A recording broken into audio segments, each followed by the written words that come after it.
लक्ष्मी पूजिन्छ, विद्या चाहिँदा सरस्वती। देवी पुज्ने पुजेरीहरूको राम्रो भएन मती।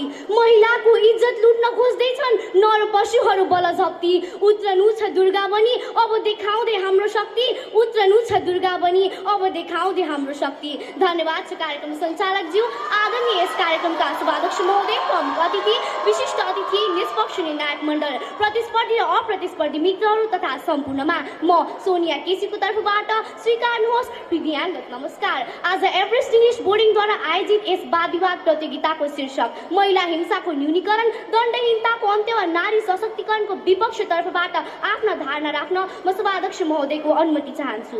माया र दयाको खानी, सौन्दर्यको रानी, सहनशीलताको प्रतिमूर्ति, शब्दहरूका भालाले मुटु छिया छिया पारिदिए पनि पीडा पेर मुस्कान ओकल्न सक्ने एक अद्भुत कलाकार हुन् महिला। यिनै सृष्टिको अमूल्य गहनालाई सामाजिक, आर्थिक, शारीरिक, मानसिक र सांस्कृतिक रूपले गरिने अमानवीय, अपाच्य, अनैतिक एवं अवैधानिक क्रियाकलापहरू लगायत समाजमा देखिएका, आम संसारमा समेटिएका बलात्कार, अपहरण, बोक्सी र दाइजोको नाममा हुने कुटपिटका दृष्टान्तहरू, साथै इच्छा, आकांक्षा आदि भावना व्यक्त गर्न नपाए आफू आफैमा चेपिएर मनको रोदन र पीडाबाट निस्केको आँसुले हर रात सिरानी भिजाउँदै रात काट्ने लाखौं महिलाहरूको दर्दनाक र कहाली लाग्दो अवस्था हो महिला हिंसा, जुन आज यो सुन्दर, शान्त, खुसियाली समाज र राष्ट्रका लागि तगारो बनेर उभिएको छ।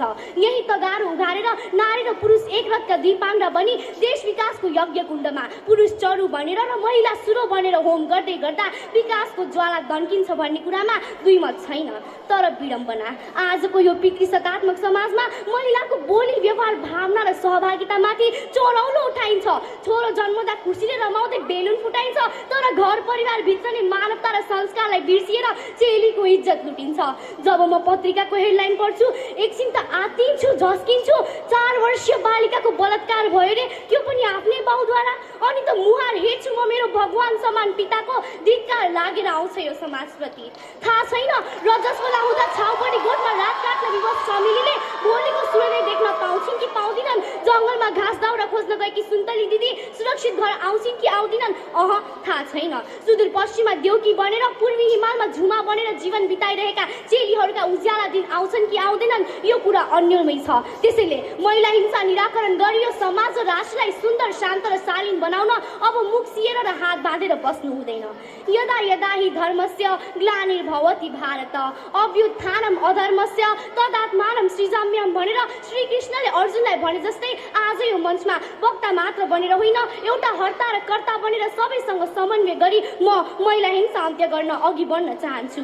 महिला हिंसा रूपी पाप दूरीबाट कराइसकेको छ। अब कानमा रुई कोचेर बस्न सकिँदैन। मैले पढेकी छु, सुनेकी छु, दुर्गा माताले दुष्ट दैत्यको नाश गरी सज्जनको रक्षा गरिन्। त्यसैले अब हामी नारी दुर्गाको रूप लिएर दण्डहीनताको अन्त्यलाई माध्यम बनाएर महिला हिंसा विरुद्धको अभियानमा अगाडि बढ्नुपर्छ।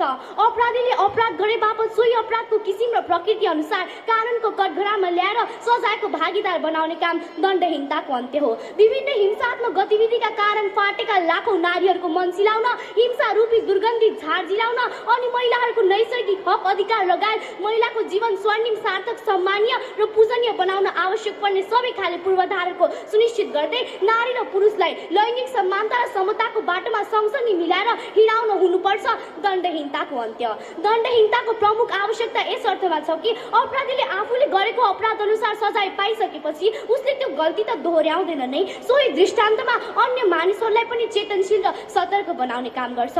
सभाध्यक्ष महोदय, मेरो पूर्ववक्ता मित्रले महिला हिंसा न्यूनीकरण गर्न महिला सशक्तिकरण हुनुपर्छ भन्दा उहाँका आँखामा देखिएका आक्रोशका ज्वार भाटाहरू आत्तिए जस्तो, हडबडाए जस्तो प्रस्तुतिबाट प्रष्ट हुन्छ कि सत्यता कहिले लुक्दैन।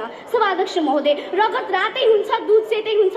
सत्यतालाई लुकाएर मेरो गोरुको 12 टक्का जस्तो अभिव्यक्ति दिने मेरो मित्रलाई प्रश्न छ, यदि तपाईँको कोही आफन्तलाई कसैले अपहरण गर्छ वा बलात्कार गर्न खोज्छ भने तपाईँ महिला सशक्तिकरणको अभियानमा लाग्नुहुन्छ कि पहिले त्यो अपराधीलाई कारवाही गर्नुपर्छ भन्नुहुन्छ? पक्कै पनि तपाईँ एउटा प्रतियोगी भएर महिला सशक्तिकरणको पक्षमा आफ्ना तर्कहरू राखे पनि तपाईँको आत्माले सजाय दिनुपर्छ भन्दैछ। यो कुरा मैले राम्रोसँग बुझेकी छु। त्यसैले अब दण्डहीनताको अन्त्य गर्न अभियान सुरु गरौँ। आजैदेखि छापा मारौँ ती होटल, रेस्टुरेन्ट, कल कारखाना र मदिराका भट्टीहरू जहाँ महिलालाई दुर्व्यवहार गरिन्छ, चेलीबेटी बेचबिखनलाई पेसा बनाएर लाखौं नारीहरूको जीवन गर्न घाटको बनाइन्छ।